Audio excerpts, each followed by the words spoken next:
Aloha, friends and neighbors. Welcome to show 882 of Astrology, Ancient Science in the Modern World.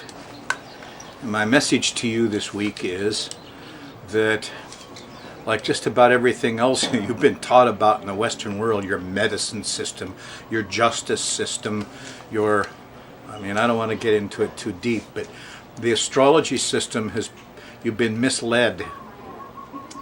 Astrology is not about your personal chart. It's not your sun sign. And it's not really about your personality and whether you're compatible with somebody. No, these are all blind alleys. The first part of the show, the first 400 or 500 episodes, I would say, do you know your rising sign? If you don't know your rising sign, you're still stuck back in the sun sign stuff. The sun is your father or other men in your life. It's not you. You're your rising sign. How do you find it? It's easy. Just draw a circle. The sun is around the circle at the hour it is. Midnight down here, noon up here, 6 p.m., 6 a.m. Put the sun in roughly where it's supposed to be. Note your zodiac sign of the sun and go backwards over to the rising sign. It's really easy. I used to teach people how to do it in their head on almost every third show. Why was I doing that? I was trying to get everybody out of this sun sign crap, which has ruined American astrology. And the straight scientists, try to test sun sign astrology, and they wind up with garbage, and they say, oh, this is just superstition. The sun sign is not you. If you read some of these columns now, the person who did them put a lot of work into certain patterns, and if you read your rising sign, sometimes it's very accurate. Yes, can kind of blow you away. But you got to find your rising sign. That's your body. That's who you are, okay? That's the first big hurdle. And the stupidity of astrologers and people who made money from it. And they're still all around. A lot of them are card readers or crystal ball gazers or bumps on your head or tarot card readers that are into purportedly dealing with the future. A little bit of astrology goes a long way. Anyway, got misled by a lot of people, mostly people who were doing sun sign columns in newspapers. Now, the other thing that's misled everybody about astrology is what it's really for. It's not really for looking at your personality. People ask me sometimes what got me into astrology in the first place. Well, Beverly, the love of my life and first wife, had a wonderful memory, and she started looking into it. And she knew everybody's birth dates, and she got a hold of a book that calculated your moon sign. And she's figuring out everybody's moon sign. And she said to me one night, Raleigh, do you know we have 5 friends who have Capricorn moons? And she named them, bang, bang, bang, bang, bang. And when I pictured those friends in my head, they had these old faces. Your face is just this. That's your moon sign. You copy it from your mother and stuff. And she said, we had 5 other friends who have moon in Gemini. Name them. Sure enough, those folks all had little kid faces, like little kids. Personality. I said, whoa, what's going on? And I started looking into it.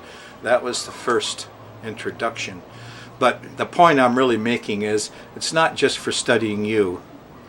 And it takes a lot of talent, a lot of experience to get into the future for personal people. That's why the kings used to pay so much for a good astrologer. Anyway, the real worth of astrology is to, like Ben Franklin said, pick the lucky hour. You want to pick the rising sign for whatever's going on in the sky for whatever endeavor you're doing. Now, my friend Jim Knowles just invented this wonderful app for your iPhone.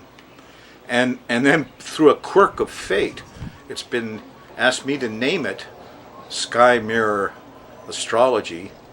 So you can go to the App Store and for $5 get Sky Mirror Astrology for your smartphone. And what happens? It does all the work for you, your exact location, even elevation. You press a button, it gives you the chart of now. Now this is what you're after.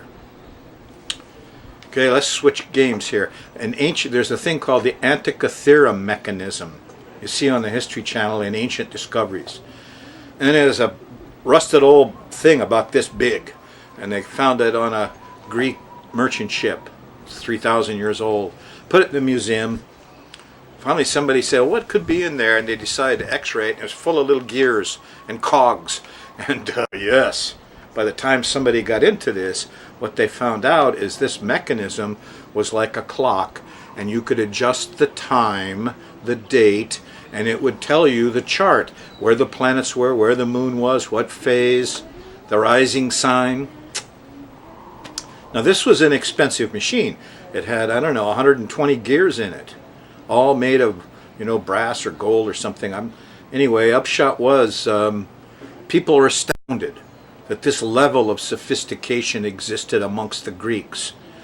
Well, they wanted to know what the lucky hour was. They didn't use it to analyze their friends' personalities. That might be fun for, some folks, but they used it to get the lucky hour, to do things. Here's another, for instance. That's what your app is for. On your Sky Mirror Astrology app does that for you. Now here's another example. Most of the Roman towns where people did business, in the town square, they had a tower with a big, huge clock-like mechanism on it that told you where the planets were and gave you the rising sign. It moved, it changed. And what happened was, all the merchants who were making contracts and deals, and they knew that there was a lucky hour going on. They would all go down to the Times Square and hang around there with their written contracts or proposals of marriage or whatever. And when the lucky rising sign hit and Jupiter was nearby, everybody went, okay, and they all started doing their contracts for an hour or two. They couldn't afford an Antikythera mechanism.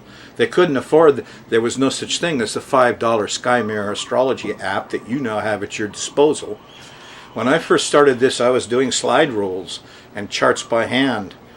Jesus is drawing them in the dirt. And now, in our modern age, Sky Mirror Astrology app gives you the chance to pick the lucky hour. It's a wonderful thing. I'm considering going someplace for my solar return. I thought maybe I should stop by Laughlin, do a little gambling, or Las Vegas, and right away I need to know where Jupiter is. I'm going to hit that slot machine right when Jupiter sextiles the rising sign from the second house. I've had a lot of good luck. I've made money with this. I'm looking for the lucky hour. In fact, the lucky time, if you have the accuracy to do it. And you do now. So forget the sun sign crap. It's just that, lead you astray. Forget all these little branches of weirdo astrology. There's 18 asteroids and 14 fire goddesses past Pluto. And now, folks, just stick to the basics. Look for the lucky hour. It's a tool to start things so that your things are more successful. And now you got a $5 app for your smartphone. I'm going to have to get it if I'm going to go gamble. In fact, I couldn't travel, I think, and how am I going to know when to leave the hotel room to do this or do that? I mean, you're going to check it every time you leave the room to see what's going on. I know these young guys around me, they're going to look for Venus. Anyway, that's where we went wrong too. It's not about people. It's not about studying your personality or your character or any of that old crap. Get off of that. It's for finding the times to do things. That's what the Greeks did, the Romans. That's what everybody was doing. And now you got Sky Mirror Astrology app. Now you're in the age of Aquarius. All you got to do is learn how to use it. Well, let's go do the Sky Mirror.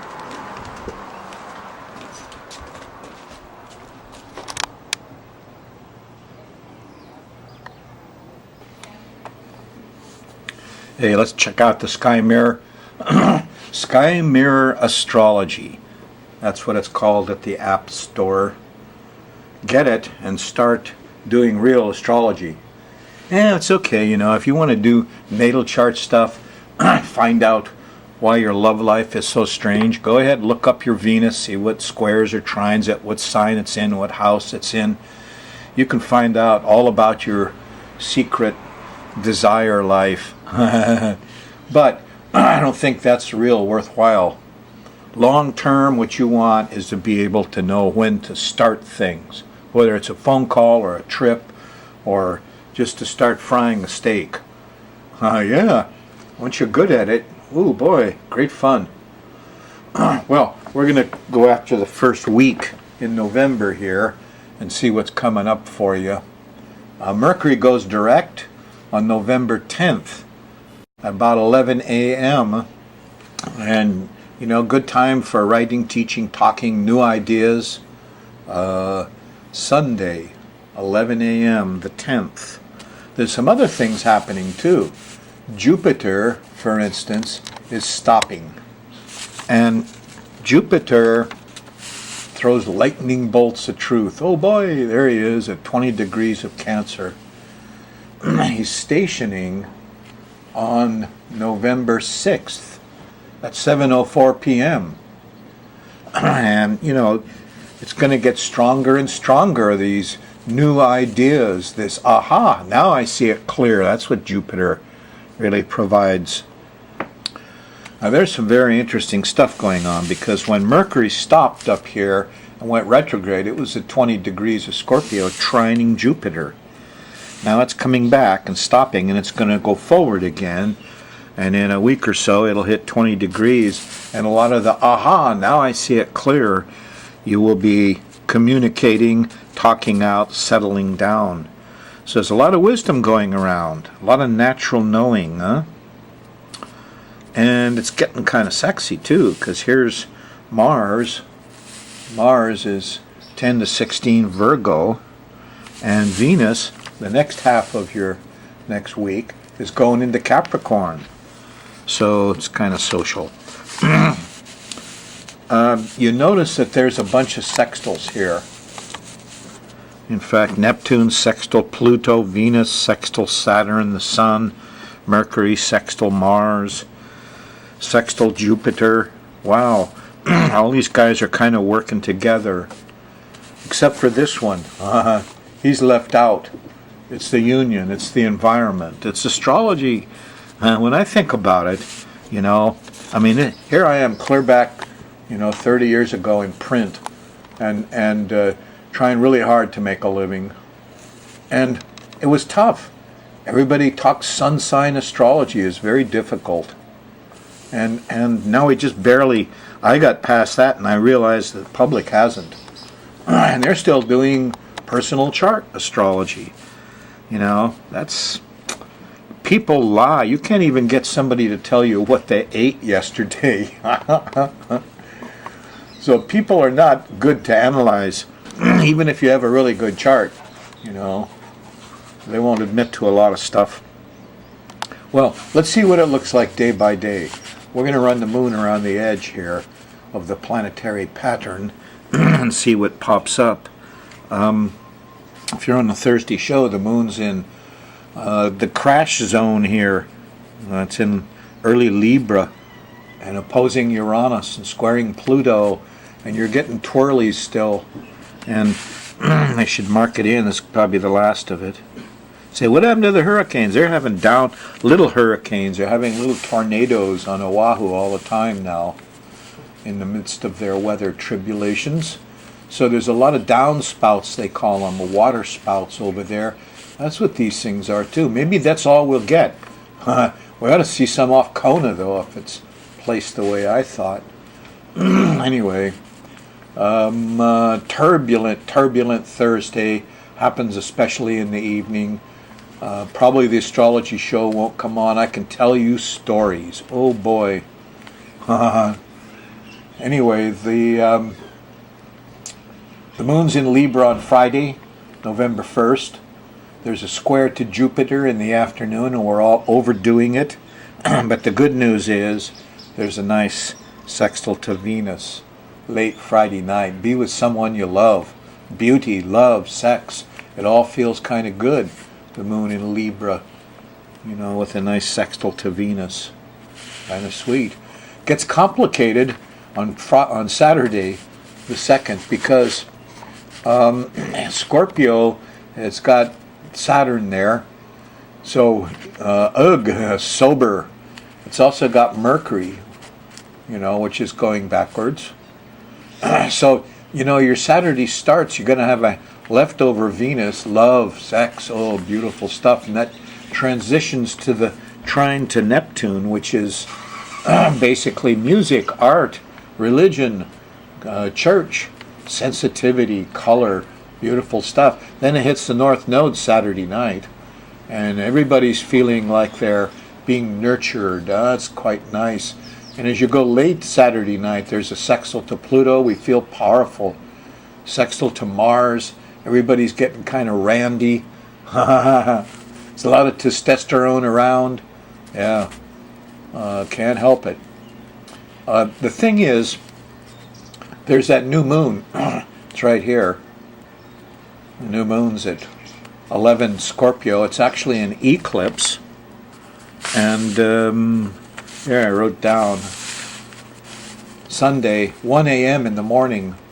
It's an eclipse at 11 Scorpio. And very powerful. So, if you're with somebody you love here on Saturday and you go to church together and you get your plans together, that eclipse early Sunday morning is a good time to be with somebody. But don't get too radical. You got to wait and see how these things work out. Sometimes the stuff that you get started on an eclipse just fades right out. They don't last. Eclipses change things, take things away. And this one's near Saturn. So this one could be kind of a tough eclipse, 11 to 14, and only 3 degrees off Saturn. You're going to feel the Saturn here about dinner time. The moon goes by that planet in Scorpio, and it all gets more sober and more timely, and we're all concerned about the money and the time, and it's not all that bad though, because there is a trine to Jupiter that shows up here at 20 degrees. That's Sunday night after dinner, and we'll find it. We'll find the money. Don't worry, it's a good plan. Now this is Saturn and Scorpio working together with Jupiter in Cancer, both water signs. These guys are Republicans, Saturn, and Democrats, Jupiter. They're supposed to be working together here. You wouldn't know it from what happens in the U.S., but they're supposed to be working together. And Sunday night, some reasonably earthy deals could be made. Maybe something involving water would be nice. Well, Monday, by the time you wake up, the moon is shifted into Sagittarius. It gets confusing as you approach the square to Neptune, which happens Monday afternoon, November 4th. And you lose things, and there's difficulties with liquids. And what did he say about the oil? What did they say about the ocean animals? Clears up a bit, but not till 1 o'clock in the morning. There's a nice sextile to Uranus, and science and the mind triumphs, and maybe you get a real glimpse of real astrology. We've been misled. When I think about all the hours I spent on personality analysis and dumb things at astrology that weren't pertinent at all, I could have been, sharpening other tools here for much more worthy endeavors. Anyway, so I'm a little ticked off here. You will be too, Tuesday morning. There's a square to Mars.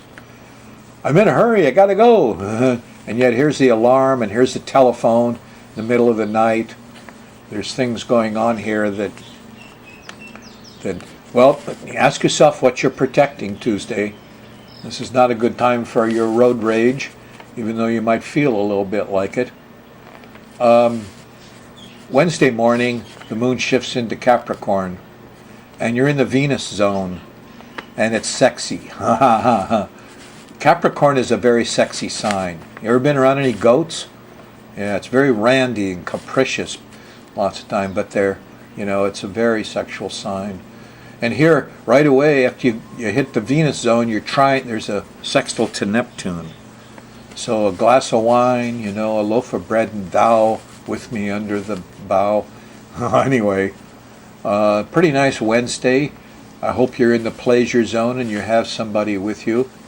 Thursday, things get a little different. Here's the turbulent zone. Actually, the turbulent zone happens Wednesday night. As the moon goes by Pluto, it squares Uranus. So your pleasure zone, if you're going to have it, it's going to be the first half of Wednesday. The second half of Wednesday, things start to happen. The alarms, the Pluto, the panic, the glitch, the wind. Yeah. It's creeping back into Wednesday night. This Uranus-Pluto square, it's been annoying us for so many months. The moon sets it off once a week when the moon hits early cardinal signs. And that point slips back one day every month. So you remember a couple months ago it was ruining your Saturdays and then Fridays. And the last few hits were on Thursdays. And now it's inching back into Wednesday night.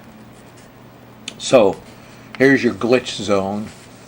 And it's the connectors. The battery's gone. What happened? I'm stuck. It's Thursday morning. Here, however, is a sextile to Mars. And by golly, it's a trine. The heroes are out. And they're going to help the pretty girls. And there's a nice sextile to the Sun. And we're going to get the job done after all, yes. In fact, you might be so successful Thursday that you can't stop. And here Thursday night about 10, 11 o'clock on the 7th, here's that, you're overdoing it. It's an opposition to Jupiter. Too much. Thursday night, yeah.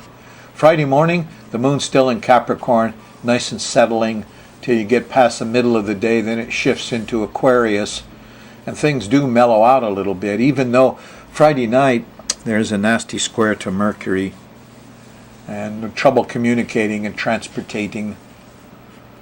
Saturday morning, though, there's a sextile to Uranus, and the higher mind is working, and the technical tools, the batteries, the electricals, it all feels better. We're going to get it done. But wait a minute, there's a slowdown.